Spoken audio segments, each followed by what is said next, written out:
Yo guys, good evening. So, ngayon ulit tayo nakapaggawa. Medyo busy tayo itong mga nakaraang araw. So yun, may pinadala sa atin isang Glock 26 na Tokyo Marui brand. So ito, lahat to plastic. Ayan, plastic lahat. Slide, compensator. Ang metal lang sa kanya is magazine, tsaka yung mga internal parts. So ang problem nito is isang putok lang, sumisingaw na lahat ng gas. So, yun ang concern ng owner. So, ito ko lang. Yun yung nangyayari sa kanya. So, check natin kung ano yung pinaka-problema. Simulan na muna natin.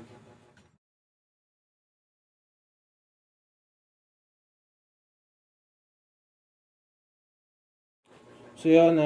Ito na yung nakita natin problema. Yan. Hindi ko alam kung ano lang issue nilagay dito. Pero, grabe, sobrang lagkit. Then, ito yung naging problema niya. Ayan, sa nozzle. Pakita ko lang. Pinaka-valve niyan sa loob. Yun. Pag diniin mo, napakatagal niyang bumalik. Siguro sa kapal ng oil sa loob. Yan. So, yun. Linisan muna natin. Then, ayusin na natin. Guys, update lang tayo sa Glock 26 sa Tokyo Marui. So, nagpalit na tayo ng nozzle. Gumamit tayo ng pang WE. Yan. So, ito yung lumang nozzle niya. Hindi na. Kahit linisan natin, is ganun talaga yung valve niya. Mabagal na bumalik. So yun, test pair muna natin, i-assemble muna. Guys, good evening. So yun, alas 11 na, 11:30. So tapos lang natin gawin yung Tokyo Marui Glock 26 na pinadala sa atin. So ito yun na nga, nakita natin ang problema niya kung bakit ayaw niyang pumutok ng ayos. Isang putok lang, sumisingaw lahat ng gas. Is nandito sa nozzle. Ayan, makikita niyo sobrang kintab ng nozzle niya. Bakit?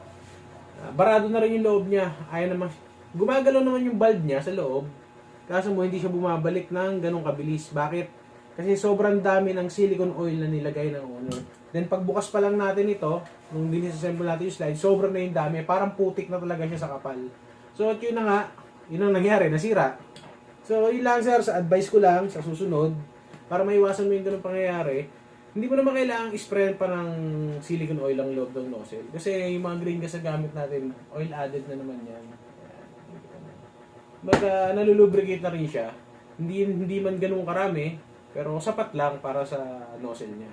Then yung silicone oil, pwede mo siyang gamitin sa ibang parts ng airsoft, pero wag naman sobrang dami katulad nito. At tulad niya yan, napakakintab, sobrang dami. Nilinisan na natin yan, pinunasan na natin, pero talagang kahit anong punas natin, yan, ang dami pa rin talaga. So yun lang, yung magazine, yung problem niya dito sa valve, inayos na rin natin. Pati yung dito, yan, inayos na rin natin siya.